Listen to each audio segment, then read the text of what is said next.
रमणीयदर्शनम्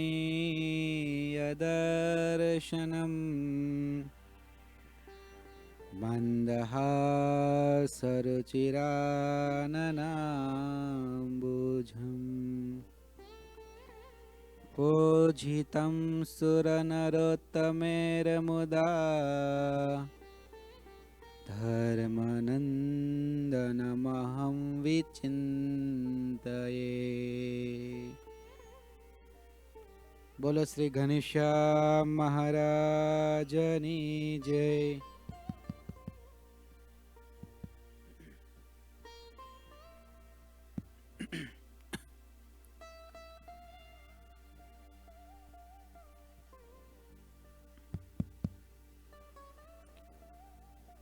ओम भद्रं कर्णेभिः श्रेणुयाम देवाः भद्रं पश्येम अक्षभिर्यजत्राः स्थिरैरङ्गैस्तुष्टुवांस्तनूभिर्व्यशेम देवहितं यदायुः। हे आराध्य देव, અમે સદા મંગળમયને શબ્દને સાંભળે, અમંગળ શબ્દ ન સાંભળીએ. આપણે કાલે જોયું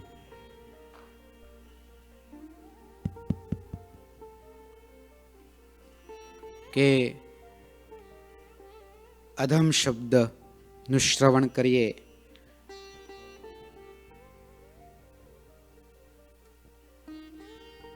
તો શું થાય.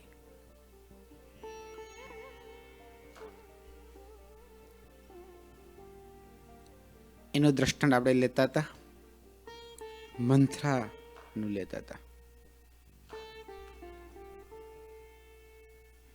એ મંથરાનો પ્રસંગ ચાલતો હતો, કઈ અને મંથરાનો સંવાદ ચાલતો હતો.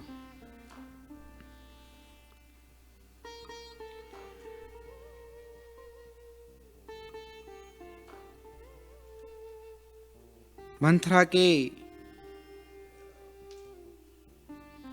રામ તો આનંદમાં છે, એ તો લેર કરે છે, એને ક્યાં ઘા પડ્યા છે, ઘા તો તને પડ્યા છે. આવું એક અધમ શબ્દ કૈકેયીના કાનમાં નાખ્યો. તો એ કૈકેયીએ લેટ ગો કર્યું કે ચાલો, રામ તો આનંદમાં છે, તે જાણીને મને આનંદ થયો. પણ તું આ ઘાની વાત કરે છે, એ ઘા મને શેના લાગ્યા છે? તું શું કહેવા માંગે છે મંથરા? તું મને જણાય.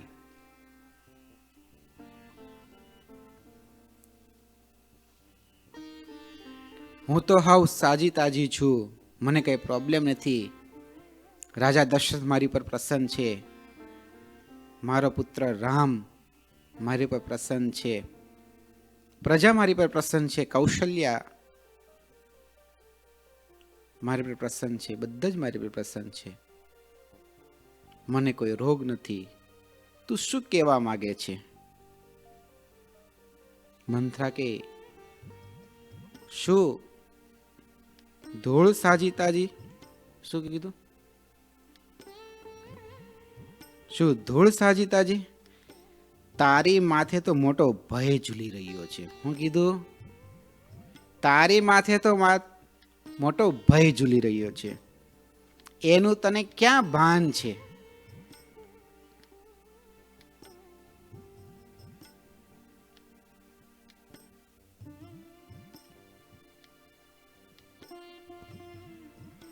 આખું ગામ જાણે છે કે તું રાજા દશરથની વાલી રાણી છો, તને કઈ ભાન નથી, તારે શું કરવું શું ના કરવું. આવું મંથરા હવે ધીરે ધીરે બધું કેવા લાગે છે.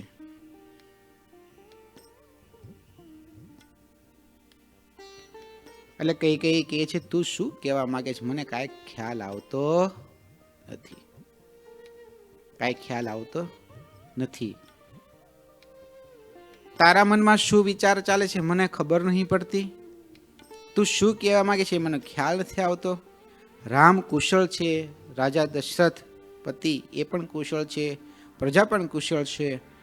તું મને ઘાની વાત કરે છે, તારો કહેવાનો તાત્પર્ય શું છે?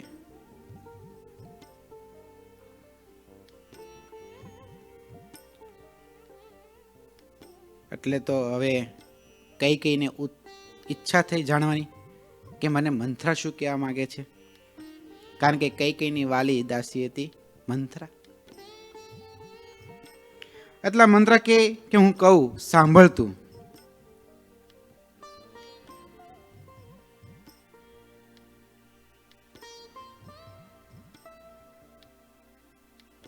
કે કાલે રામના પિતા રાજા દશરથ મહારાજ એ રામનો કાલ રાજ્યાભિષેક કરે છે. શું કીધું? રાજા દશરથે ઘોષિત કર્યું કે આવતીકાલે મારા પુત્ર રામનો રાજ્યાભિષેક કરશું. તો કઈના હૃદયમાં તો આનંદ આનંદ છવાઈ ગયું. મંત્રાના મુખમાંથી આવું સાંભળ્યું ને તો કઈના રોમ પુલકિત થઈ ગયા. કારણ કે કઈને તે પ્રેમ હતો જ રામ ઉપર. એના હૃદયમાં ઈર્ષાની આગ, સ્પર્ધાની આગ એવું તો હતું નહીં. એ તો શુદ્ધ જીવો તો આની જેમ એકદમ કમ્પ્લીટ જ હતો, કઈ પ્રોબ્લેમ તો હતો નહીં. તો રામના સમાચાર સાંભળીને કઈ પોતાનો જે ચંદ્રહાર હતો ને ગળામાં એ ઉતારીને મંથરાને અર્પણ કર્યો કે લે મંથરા, તે મને સારા સમાચાર આપ્યા છે. મારા પુત્ર રામનો આવતીકાલે અભિષેક છે. આનાથી મોટા સુખદ સમાચાર હોય શું મારા માટે?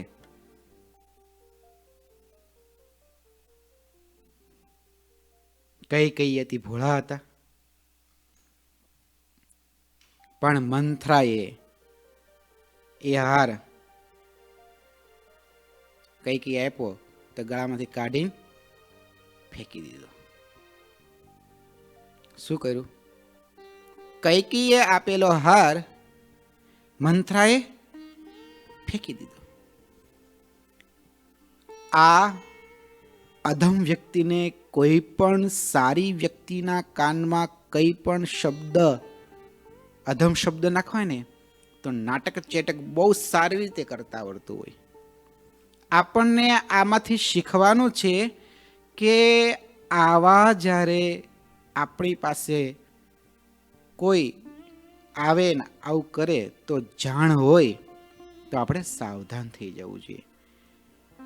એવાના શબ્દ કદાપી આપણા ક્ષોત્ર દ્વારે ન જાય એનું સૌ કોઈએ જીવનમાં જાગૃત રહેવું જોઈએ. એટલે કઈને આશ્ચર્ય થયું કે આજ સુધી કોઈ દાસીએ, કોઈ પ્રજાએ, રાણીએ કે રાજાએ રાજી થઈને કઈ વસ્તુ અર્પણ કરી હોય તો એના જીવનમાં તે ધન્યતા અનુભવતા હોય. પણ મંથરાને તો અલગ પડ્યું. મંથરા આમ ક્યારેય કરે ના. કેમ? આની પૂર્વે મેં ઘણી વાર વસ્તુ એમને આપેલી છે, હાર આપેલા છે, ધન આપેલું છે, તો પ્રસન્ન થઈ જતી હતી. આ વખતે મેં મંથરાને હાર મારા ગળામાંથી કાઢીને આપ્યો તો ખુશ કેમ ન થઈ? એટલે કઈ વિચાર કરવા લાગી. એટલે કઈ આશ્ચર્યથી પૂછ્યું કે મારા રામનો રાજ્યાભિષેક થાય છે, હું આનંદમાં છું, તો તારે આનંદમાં રહેવું જોઈએ, તો તને આટલું બધું દુઃખ કેમ થાય છે? કારણ કે સૂર્યવંશની રીતિ છે કે જે જ્યેષ્ઠ પુત્ર હોય તે ગાદી પર બેસે, મોટો પુત્ર હોય ગાદી પર બેસે. એવી સૂર્યવંશની રીત છે. હવે જોજો કે મંથરા પોતાની ઝાળ ફેલાવાનું ચાલુ કરે છે શબ્દથી, અધમ શબ્દથી કઈની ઉપર ઝાળ ફેલાવે છે. સાંભળ કઈ. શું કીધું? સાંભળ કઈ. રાજા તારી પ્રત્યે પ્રેમ દાખવે છે ને એ ઉપરથી છે, પેલા રામનું કીધું. શું કીધું રામનું પેલા?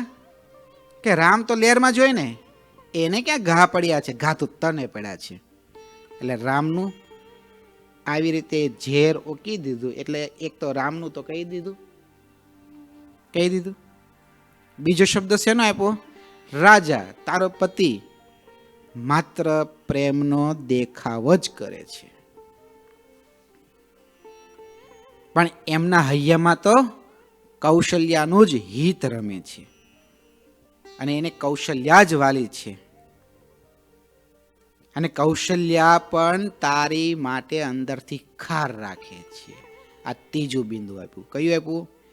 એક તો આપ્યું તું રામનું, રામ તો લેરમાં હોય, તને ઘા પડ્યા છે, એને ક્યાં પડ્યા છે. બીજું, રાજા તો ઉપરથી દેખાવ કરે છે, અંદરથી તો તારા પ્રત્યે તો પ્રેમ નથી. ત્રીજું, કૌશલ્યા અંદરથી ખાર રાખે છે. 3 શબ્દ અધમ શબ્દ કૈકેયીના કાનમાં નાખ્યા. ભરત અત્યારે મામાના ઘેર છે, એટલા માટે રામ રાતો રાત રાજા બની જાય, રાજા થાય અને પછી તારો નાશ કરે, એવી કૂટનીતિ રાજા તારી પ્રત્યે રમી રહ્યા છે. શું કીધું? કે ભરત તારો પુત્ર, જે તારા કુખે જન્મેલો પુત્ર ભરત, એ મામાના ઘેર છે, એ સદગુણ સંપન્ન છે, એ રાજ્ય કરી શકે એમ છે, એવી લાયકાત ધરાવે છે, એને પણ અધિકાર છે. પણ રાજા દશરથ અને કૌશલ્યા બંને ભેગા મળી રામને રાતો રાત રાજ્ય આપવા માંગે છે. અને રામને રાજ્ય આપીને ભરતની દશા અનાથ જેવી કરી નાખશે. શું કીધું? ભરતની દશા અનાથ જેવી કરી નાખશે. તું વિચાર, ભરતની જો અનાથ જેવી દશા થઈ જશે તો તારી દશા કેવી થશે? વિચારો. આ જે ભગવતથી વિમુખ જીવ હોય, જે આસુરી જીવ હોય, જે અધમ જીવ હોય, જે કર્મવાદી જીવ હોય, એને ભગવાનથી વિમુખ કરવો હોય, સાચા માણસથી વિમુખ કરવો હોય ને, ત્યારે અધમ શબ્દનો પ્રહાર ચાલતો હોય છે, જે મંત્રા કરી રહી છે કૈકેયી ઉપર. કૈકેયી, તું વિચાર કર, રામ કાલે ગાદી પર બેસશે, ભરતનો નાશ કરશે, એના પછી તારો નાશ કરશે. તને ક્યાં ખબર છે તારી દશા કેવી થવાની છે? કૌશલ્યા તો રાજમાતા થઈ જશે, અને તું કૌશલ્યાની દાસી, રાણીમાંથી તું દાસી થઈ જઈશ. અને એમ કહીને તું કૌશલ્યાની દાસી થઈ જઈશ ને, એવું જ્યાં કહે છે ને મંત્રા, કે તું કૌશલ્યાની દાસી થઈ જઈશ, એવી જોરથી મોટી પોક મેલી ધરતી પર પડી જાય છે. વિચાર તો કરો, અધમ વ્યક્તિની માયા જાળ તો જુઓ.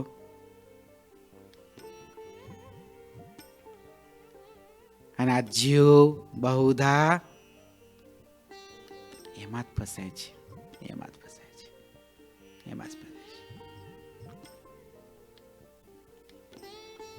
આ અધમ શબ્દની વાત ચાલે છે કે આપણા જીવનમાં આવું નિત્ય રોજ 24 કલાકમાં કંઈક આવી ઘટનાઓ સર્જાય છે.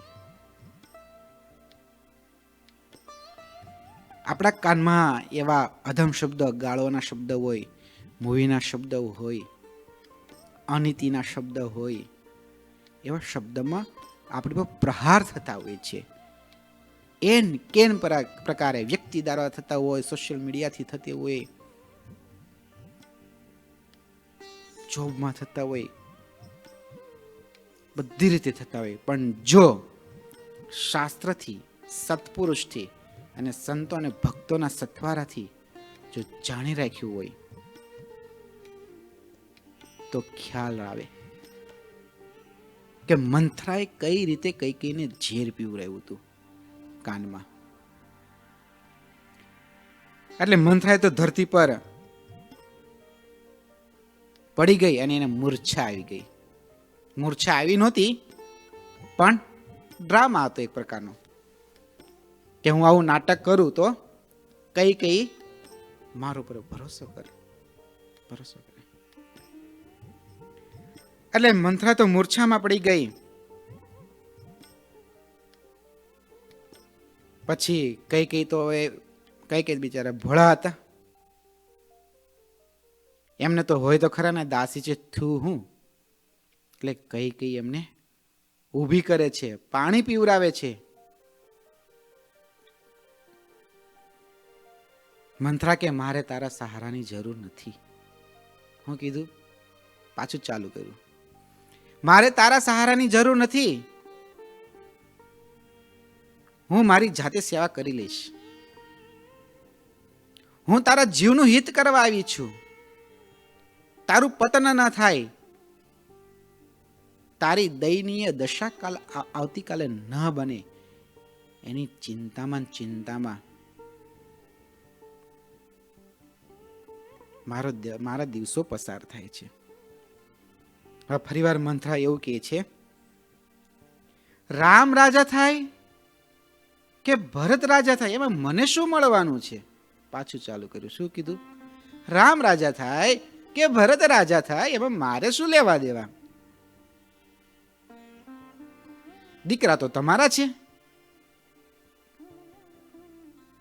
હું તો દાસી રહેવાની છું. રામ રાજા થાય તો મને કઈ રાણી ઘોષિત કરવાના નથી, કે ભરત રાજા થાય મને તો રાણી ઘોષિત કરવાના નથી. કોઈ પણ રાજા થાય, પણ હું તો દાસી રહેવાની છું. મારો સ્વાર્થ નથી, પણ તારું બગડે છે ને એટલા માટે કહું છું. હું કહે છે, તારું બગડે છે ને એટલા માટે કહું છું. બોલો, કેટલા કાનમાં ઝેર નાખે છે. કઈ સાંભળ, કોઈ પણ રાજા થાય મને એની સાથે લેવા દેવા નથી. હું તો દાસીને દાસી જ રહેવાની છું. પણ તારું બગડે છે, મારું નથી બગડતું. એમાં મને કોઈ પ્રકારનો સ્વાર્થ નથી. કાલે તારી દશા અનાથ જેવી થઈ જશે એનો મને ખ્યાલ છે. આવું મંથરા કહે છે કઈને. હું તો તારું સુધારવા આવી છું. હું તો તારું સુધારવા આવી છું. જા હું જ ખરાબ છું, હવે મારે કઈ બોલવું નથી. હું કે હવે હું જ ખરાબ છું, મારે તને કઈ કેવું નથી, કારણ કે તને કઈ અસર થતી નથી. હું સાચી વાત કહું છું, નિસ્વાર્થ ભાવે કહું છું.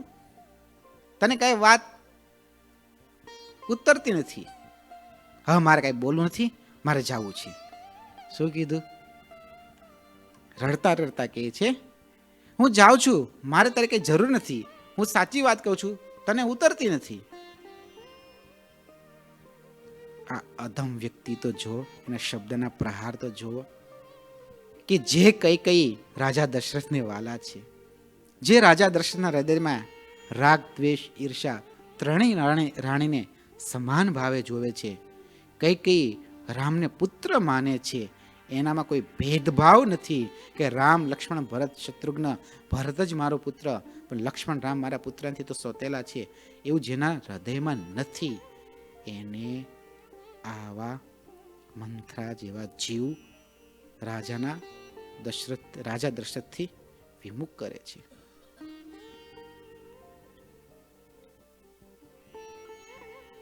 એટલે તો મંથરા કહે, હું તો તારું કઈ ખરાબ કરવા નથી આવી, હું તો તારું સારું કરવા આવી છું.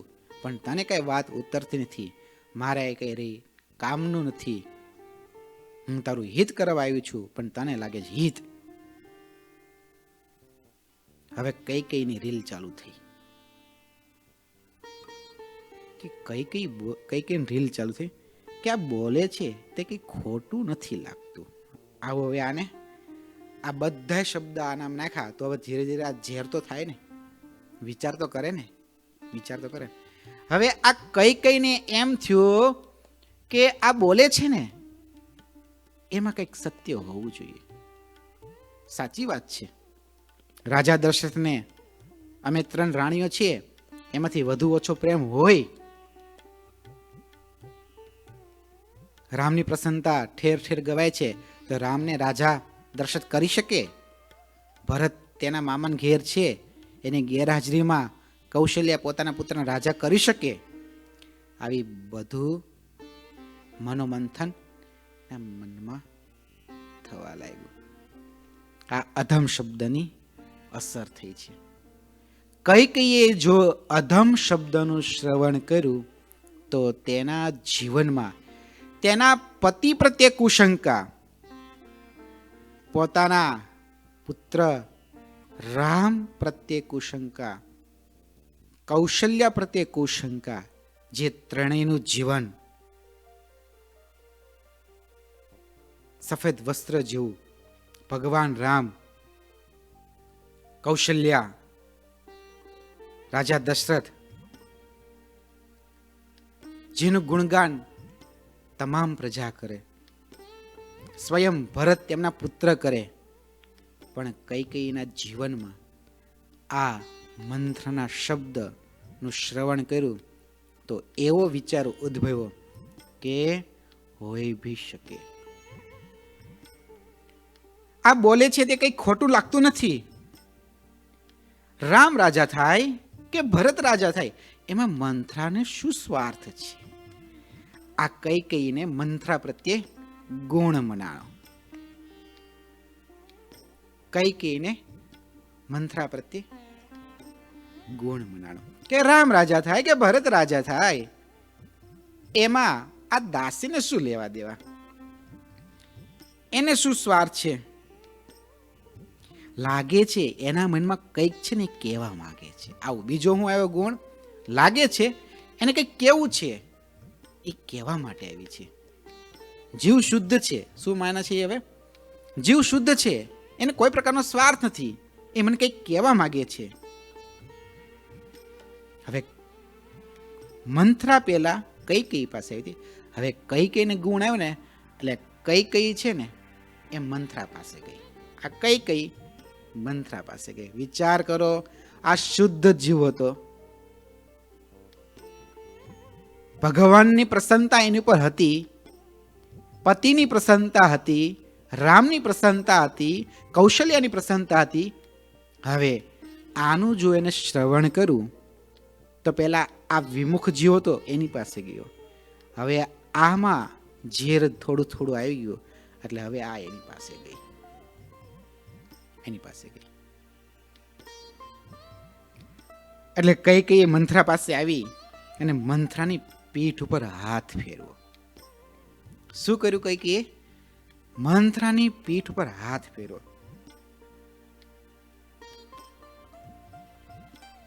જેવો મંથરાને સ્પર્શ કરે છે, પીઠ ઉપર હાથ ફેરે છે ને, તો મંથરા ઊભી થઈ ગઈ. તું મને અડીશ ના, ધક્કો મારી દીધો કઈકીને.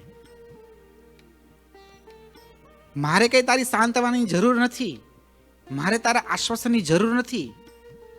તું તો રાણી વાંચો ભાઈ, તારે ક્યાં મોટાની લે, તારે ક્યાં કોઈની જરૂર છે? તમે તો રાજા દશરથના રાણી, અમે તો દાસી. હવે આવું કેવા લાગી કઈ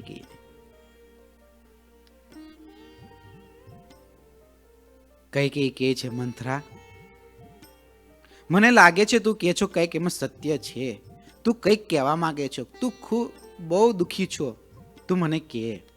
હવે રાણી, આની બુદ્ધિ કઈની, હવે જો કઈએ મંથરાનું શ્રવણ કર્યું તો એને અધમ વ્યક્તિનો ગુણ આવ્યો, અને ગુણ આવ્યો એની પાસે ગઈ, અને પાસે ગઈ અને કીધું, બોલ મંથરા, તું શું કહેવા માંગે છે? તું ભારે દુઃખી લાગે છે, તને શું દુઃખ છે? તું મને કહે. એટલે મંથરાએ પાછું કીધું. શું કીધું? મેં તારું હેઠું ખાધું,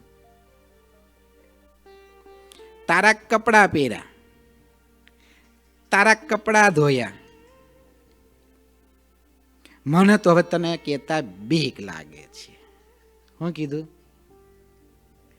આટલું બધું કહી દીધું, હવે એમ કે મને કહેતા બીક લાગે. આ ડ્રામા તો જો અધમ વ્યક્તિનો હારો, કે જેની પર પતિની પ્રસન્નતા હોય, ભગવાન રામની પ્રસન્નતા હોય, કૌશલ્યા માતાની પ્રસન્નતા હોય, એ જીવને પાડવાની મહેનત તો આ જો અધમ વ્યક્તિ કરે, ખતરનાક. કેવું કે છે, મેં તારું હેઠું ખાધું, તારા કપડાં ધોયા, તારા કપડાં પહેર્યા, મને તો હવે તને કહેતા બીક લાગે છે. વાહ ભાઈ વાહ, મને તો કહેતા બીક લાગે છે. ઘણા બધા ના કે મારે તમને કઈ કેવું નથી હવે, પણ મહિના સુધી કે કર્યું હોય, મહિના સુધી કે કર્યું હોય, પછી કે મારે તમને કઈ કેવું નથી. ભાઈ કેવું જ ના હોય તો એ જિંદગીમાં કે જ ના. જેને ખરેખર કેવું જ ના હોય એ જિંદગીમાં ક્યારેય કે ના, એની માટે રસ્તો અલગ કરીને નીકળી જાય. પણ જે આખું ભાષણ સંભળાવે, આખું સંભળાયું બધું, રામથી લઈને દશરથથી લઈને કૌશલ બધું સંભળાયું, પછી એમ કે મારે તને કઈ કેવું નથી. હવે કેવું નહોતું તો પછી રાજા દશરથ વિશે, રામ વિશે, કૌશલ્ય વિશે કહેવાની શું જરૂર હતી? કે જા, મને તને કહેતા બીક લાગે છે, મારે તને કઈ કેવું નથી, પણ તારું બગડે છે ને એ મારાથી જોવાતું નથી. પાછું બોલી, હું કીધું? જો તો ખરા મંથરા, તારું બગડે છે ને એ મારાથી જોવાતું નથી. ખરું છે ને? આપણે આ જોવાનું છે, આ જોઈને આમાંથી શીખવાનું છે આપણે, કે સાવધાન રહેવાનું છે, કે મારે તને કઈ કેવું નથી હવે, પણ તારું બગડે છે ને એ મારાથી જોવાતું નથી. પાછી હિતની ભાવના થઈ. એટલે કઈને પાછો વિશ્વાસ આવ્યો કે મને મંથરા હવે કહે છે સાચી વાત. હું છું કઈને આ મંથરા વચ્ચે વિશ્વાસ આવ્યો હવે, કે હવે મને મંથરા કઈક કહેશે. એટલે કઈ જે આ મંથરા પાસે જાય છે ને, હવે મંથરા માન મગાવવા લાગી. આ જીવ ભગવાનનો જીવ હતો, જેની પર પોતાના પતિની, પુત્રની, રાજમાતા કૌશલ્યની પ્રસન્નતા હતી. હવે આને ખરેખર આમ ના જવું જોઈએ. જોતા જતા રાજાના રાણી હતા એ, તો એને આમ ના જવું જોઈએ. તો હવે આ આમ જાય છે, એટલે આ માન મગાવવા લાગી. આ ઊંચો થાય છે, આ નીચો થાય છે હવે જીવ. એટલે મંથરા તો માન બનાવવા લાગી. કઈ કે છે, હવે તું જે કહીશ ને એ હું કરવા તૈયાર છું. હવે કઈને આમ કીધું, હવે તું જે કહીશ હું કરીશ હવે. એટલે બે જો આ બંને સમાન અવસ્થાને થાય છે. હવે આ જીવ ઉપર, આ કઈ ઉપર પતિ પુત્ર કૌશલ્યની પ્રસન્નતા હતી, પરંતુ જો મંથરા જેવાનું શ્રવણ કર્યું તો બેયમાં સમાનતાના શબ્દ આવી ગયા બેના. એટલે કઈ કહે છે, તું જે કહેવા માંગે છે ને હું સાંભળવા તૈયાર છું મંથરા, તું મને કે. કારણ કે મંથરા કઈને વાલી હતી. હવે મંથરાને આ ખ્યાલ આવી ગયો, આ મંથરાને ખ્યાલ આવી ગયો, હવે આને હું જે કહીશ ને એ માની લેશે. કારણ કે વિશ્વાસ સંપાદિત કરી લીધો, કે હું હવે જે કઈને કહીશ ને એ માની લેશે. કારણ કે આ કઈ હવે મને આધીન થઈ ગઈ છે, આમ આધીન થઈ ગઈ છે. હવે મંથરાએ કીધું કે સાંભળ કઈ, પ્રેમથી બોલે છો, કઈ સાંભળ, તને રાજા દશરથે 2 વરદાન આપ્યા છે. કેટલા? 2 વરદાન આપ્યા છે. કારણ કે કઈને વાલી દાસી કોણ હતી? મંથરા હતી. એટલે કઈ પોતાનું હૃદય ખાલી ક્યાં કરતી હતી? મંથરા પાસે. એટલે કૈકેયીએ કહી દીધું તું કે મને રાજા દશરથે 2 વરદાન માગવાનું કીધું છે, કે જ્યારે યુદ્ધ થયું ત્યારે હું એમને બચાવવા ગઈ હતી. એ વાત બીજી છે આખી યુદ્ધની, કે હું એને બચાવવા ગઈ હતી ત્યારે મને રાજા દશરથે પ્રસન્ન થઈને એવું કીધું, તું માંગ માંગ. ત્યારે મેં એવું કીધું તું સમય આવશે ત્યારે માગીશ. એ વાત આ કૈકેયીએ મંથરાને કહી દીધી હતી. જ્યારે અસત પાત્રમાં ભગવાન અને સત્પુરુષના આપેલા વચન હોય ને એ જીવનમાં ક્યારેય ન કહેવાય. અસત પાત્રની ઓળખાણ ખૂબ કરવી આપણને રામાયણ દ્વારા, આ મંથરાના પ્રસંગ દ્વારા, કૈકેયીના પ્રસંગ દ્વારા, ધૃતરાષ્ટ્રના પ્રસંગ દ્વારા આપણને શીખવા મળે છે કે શકુની જેવા પાત્ર હોય, મંથરા જેવા પાત્ર હોય, એવું આપણે જાણી રાખવું. પણ એમની આગળ ક્યારેય પોતાના હૃદયની વાતો ન કરવી, કારણ કે જ્યારે હૃદયની વાતો કરીએ છીએ ને ત્યારે સમય આવીને એનો મિસયુઝ કરતા હોય છે. હવે કૈકેયીએ તો ભોળા ભાવથી કહી દીધું હોય કે રાજા દશરથે મને 2 વરદાન માગવાનું કીધું છે, પણ મંથરાએ એ કૈકેયીના કાનમાં એવું ભંભેરણી કરી કે તને રાજા દશરથે 2 વરદાન માગવાનું કીધું છે ને? કૈકેયી કે હા, મને કીધું છે ને, મને કીધું છે ને. રાજા મારી ઉપર પ્રસન્ન થયા ત્યારે મને કીધું તું કે માગ 2 વરદાન. ત્યારે મેં એમ નહોતો માગ્યા, સમય આવે ત્યારે માગીશ એવું મેં જણાવ્યું હતું. તો મંથરા કે એ 2 વરદાન તું માગી લે. હું કીધું ફરી વાર, તું માગી લે. ભાઈ એને જેને કહેવું નહોતું, આ એટલી બધી વાત કેમ નહીં બની? વિચાર તો કરો. એક સાઈડ એવું બોલે છે મારે હવે તને કાંઈ કહેવું નથી, અને પાછું આખું કે છે. એક તો મંથરાએ કીધું તને 2 વરદાન માગવાનું કીધું ને કૈકેયી? હા મંથરા કીધું છે ને. તો એક વરદાન છે ને તું એવું માગ, ભરતને ગાદી, એમ બીજું રામને 14 વર્ષનો વનવાસ. શું કીધું? ભરતને ગાદી, તારા પુત્ર ભરતને ગાદી મળે અને કૌશલ્યાના પુત્ર રામને 14 વર્ષનો વનવાસ મળે. આવું તું રાજા દશરથ પાસે તું માંગ. જે છેર પીવરાવાનું હતું 1 સેકન્ડમાં મંથરાએ કૈકેયીને કાનમાં આપી દીધું.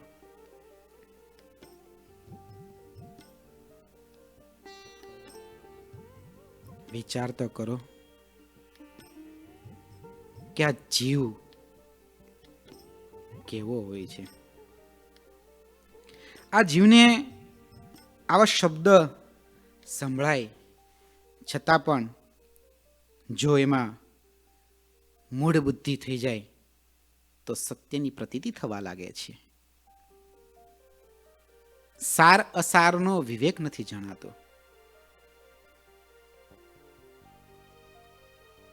અધમ વ્યક્તિનો સંયોગ કર્યો તો રાજરાજ દશરથથી કૈકેયીને વિયોગ થવું પડે છે, રામના વિયોગમાં રહેવું પડે છે, કૌશલ્યાની નજરમાં ઉતરી જવું પડે છે. એટલા માટે આવા અધમ બુદ્ધિવાળા હોય, અધમ સોચ ધરાવતા હોય, અધમ સંકલ્પવાળા હોય, અધમ શબ્દનું શ્રવણ આપણા કાનમાં કરતા હોય, તેનાથી સદંતર આ જીવને બચાવીને રાખો તે આપણી સૌ કોઈની ફરજ બને છે.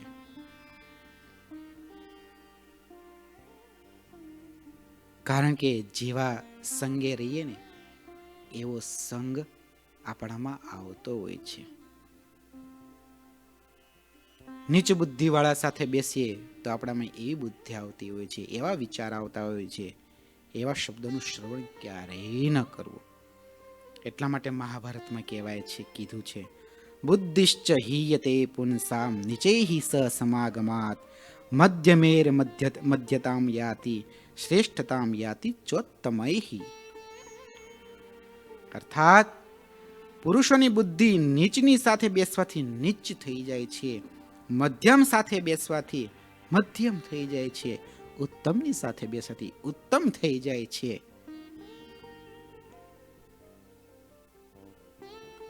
આવું આરણ્યક પર્વમાં મહાભારતમાં દર્શાવે છે. શાસ્ત્રએ આપણને વિવેકની દ્રષ્ટિ આપી, સત્પુરુષે આપણને વિવેકની દ્રષ્ટિ આપી, સાચા સંતો અને ભક્તોના સથવારે રહીને આપણને પારખવાની શક્તિ મળે છે. છતાં પણ જ્યારે આવા મંથરા જેવા જીવોના શબ્દ આપણા ક્ષોત્ર દ્વારે જાય છે ત્યારે ભગવાનના શબ્દ બંધ થઈ જાય છે સાંભળવાના, સત્પુરુષના શબ્દ સાંભળવાના બંધ થઈ જાય છે, સાચા સંતો અને ભક્તોના શબ્દ સાંભળવાના બંધ થઈ જાય છે.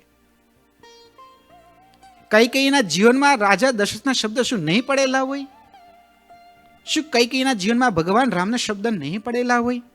શું કૈકેયીના જીવનમાં માતા કૌશલ્યના શબ્દ પોઝિટિવ નહીં પડેલા હોય? પણ પૂર્વવત આગળ કાલે જણાવ્યું હતું, જે નેગેટિવ વ્યક્તિનો સંગ પોઝિટિવ વ્યક્તિને થઈ જતો હોય, નેગેટિવ વ્યક્તિના શબ્દનું શ્રવણ કરે તો પોઝિટિવને ડામર થતા વાર પણ ન લાગે. ડામર અર્થાત આપ સમજો છો બધા કે રોડ કાળો હોય ને ડામર પાથરેલો હોય, ડામર થતા વાર પણ ન લાગે. એ કૈકેયીના જીવનમાંથી ખૂબ શીખવા જેવું છે આપણે કે કૈકેયીને જેવું મંથરાએ કાન ભંભરણી કરીને એવા આપણા જીવનમાં એવા અધમ શબ્દોનું શ્રવણ આપણા કાન સુધી ન પહોંચે એનું ધ્યાન રાખવું જોઈએ. નહીતર જેમ કૈકેયી રાજા દશરથની નજરમાંથી ઉતરી ગયા, ભગવાન રામની નજરમાંથી ઉતરી ગયા, માતા કૌશલ્યાની નજરમાંથી ઉતરી ગયા, એમ આપણે તો ભગવાનના માર્ગે ચડીએ છીએ, સત્પુરુષને રાજી કરવા નીકળેલા છીએ, સંતોને ભક્તોને રાજી કરવા નીકળેલા છીએ. તો શું 24 કલાકમાં મારા જીવનમાં ઉત્તમ, મધ્યમ, કનિષ્ઠ અને અધમ શબ્દોનું શ્રવણ કેટલું થાય છે, કેટલું થાય છે એનો ખ્યાલ રાખવો જોઈએ. આપણે ખ્યાલ રાખીને એનો ત્યાગ ભાગ કરી ભગવાનની મૂર્તિના સુખના ભોગતા થવું જોઈએ. એટલે મંથરાએ કીધું કે 14 વર્ષનો રામને વનવાસ અને બીજું તારા પુત્ર ભરતને ગાદી. તારા પુત્ર ભરતની ગાદી. પણ સાંભળ, તું રાજા દશરથ પાસે જા ને તે કઈ રીતે માગું ને હું તને જણાવું છું. હું કીધું પાછું, રાજા દશરથ પાસે તું જા ને, પતિ પાસે જા ને, તું તારા પતિ પાસે જા ને તે કઈ રીતે વાત કરવી ને હું તને શીખવાડું છું. એ વાત કઈ રીતે શીખવાડે છે ને આપણે કાલે જાણીશું. અહીં આપણો સમય સમાપ્ત થાય છે. બોલો ઘનશ્યામ મહારાજની જય. શ્રીપતિમ શ્રીધરમ સર્વદે ઈશ્વરમ ભક્તિધર્માત્મજમ વાસુદેવમ રે માધવમ કેશવમ કામદમ કારણમ શ્રી સ્વામિનારાયણમ નીલકંઠમ ભજે. ઘનશ્યામ મહારાજની જય.